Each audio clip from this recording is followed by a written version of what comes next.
Então, o sistema respiratório é formado por narinas, cavidade nasal, faringe, laringe e traqueia, que dá acesso aos brônquios e ao pulmão, onde a gente vai encontrar bronquíolos e alvéolos. Aqui nas narinas, os animais eles vão apresentar formatos diferentes. Aqui no cão, a gente tem o formato de uma vírgula, do bovino, formato de fenda. Aqui do suíno, formato arredondado, e o equino também em formato de vírgula, bem desenvolvido.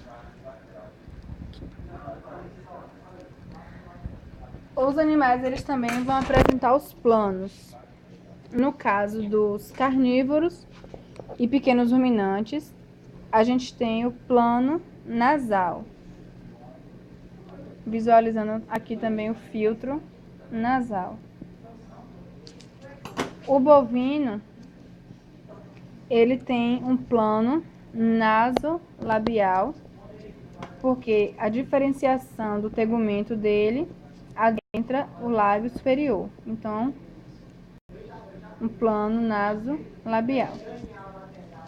O suíno, ele apresenta um plano rostral, com a presença aqui do osso rostral, que dá sustentação para o animal fuçar. O equino é o único animal que não possui um plano diferenciado.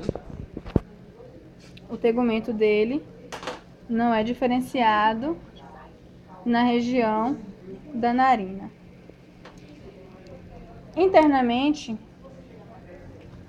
aliás, falando aqui ainda do equino, o equino apresenta um divertículo nasal, que é uma bolsa aqui sem fundo, ou de fundo cego, chamada de divertículo nasal. Aqui na mucosa da narina do equino, a gente encontra também o ósteo, aqui ó, ósteo nasolacrimal. Esse ósteo aqui ó, na narina do equino, ósteo nasolacrimal, que dá acesso ao ducto lacrimal, tá? Internamente, aqui passando pelo vestíbulo nasal, na narina, a gente tem acesso à cavidade nasal. A cavidade nasal, ela vai ser dividida ou separada por um septo nasal mediano, aqui no corte paramediano, e aqui no corte transversal, o septo nasal mediano, que é a estrutura cartilaginosa que divide toda a cavidade nasal. Tirando esse septo nasal, o que a gente visualiza são essas estruturas. Aqui a gente tem concha nasal dorsal, concha nasal ventral, que tem função de aquecer, umidificar e filtrar o ar respirado. E as conchas etimoidais, que são esse conjunto de conchas. As conchas nasais, dorsal e ventral, elas vão ser separadas por septos. Aqui a gente tem o septo, que é esse espaço, septo nasal dorsal, septo nasal mediano, médio, ou médio, septo nasal médio, e o septo nasal ventral. E aqui nas conchas etimoidais, os septos etimoidais. O meatus, que desgrama. Desculpa, meato dorsal, meato médio e meato ventral. E aqui os meatos etimoidais da concha etimoidal. E quando o septo nasal mediano ele se encontra na posição, esse espaço aqui é o meato nasal comum, tá? Lembrando que as conchas etimoidais, ela tem uma íntima relação com o bulbo olfatório, que é uma estrutura aqui do encéfalo, de onde vão sair o primeiro par de nervo craniano, que são os nervos olfatórios, que vão chegar aqui nas conchas etimoidais.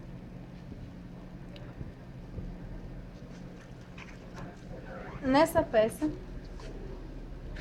aqui, a gente visualiza a coana, que é essa abertura que limita a cavidade nasal. Então, externamente a gente tem a narina, e internamente a gente tem a coana, que delimita a cavidade nasal. Aqui também a gente vai encontrar o seio frontal, que é um seio paranasal, que também faz parte do sistema respiratório e é um local onde se acomete muitas enfermidades, principalmente a sinusite, em caso de discorna, por causa da infiltração sanguínea, isso em ruminantes, quando se faz a discorna. Aí aqui a gente tem a coana, como já falou, que é o limite da cavidade nasal. E aqui a gente tem a faringe, que é toda essa região. Aqui a gente tem o palato mole. Dorsal ao palato mole, a gente tem a nasofaringe. Ventral ao palato mole, a gente identifica aqui a orofaringe. E nessa região mais próxima aqui da cartilagem epiglótica, a gente tem a laringofaringe, que já vai dar acesso aqui para laringe. Aqui ainda na nasofaringe, tem essa estrutura, que é o ósseo faríngeo da tuba auditiva, que vai dar acesso lá na orelha média. E o equino também apresenta essa estrutura aqui, ó, chamada de bolsa gutural, que também é uma estrutura que é acometida de várias enfermidades. O empiema gutural, ou empiema da bolsa gutural, que é um acúmulo de pus em consequência de uma inflamação dentária ou de uma otite, já que ele tem uma relação aqui com o ósseo. E também pode acontecer o timpanismo da bolsa gutural, que é uma proliferação aqui de bactérias que fermentam e enche de ar essa estrutura. Voltando aqui para laringofaringe, a gente tem essa estrutura, que é a cartilagem epiglótica, e essa aqui, a cartilagem aritenoide, que dá acesso à laringe e, consequentemente, aqui a traqueia. No momento da deglutição, o palato mole ele se ergue, a epiglote ela fecha aqui com a aritenoide e o alimento tem acesso ao esôfago sem entrar aqui na traqueia.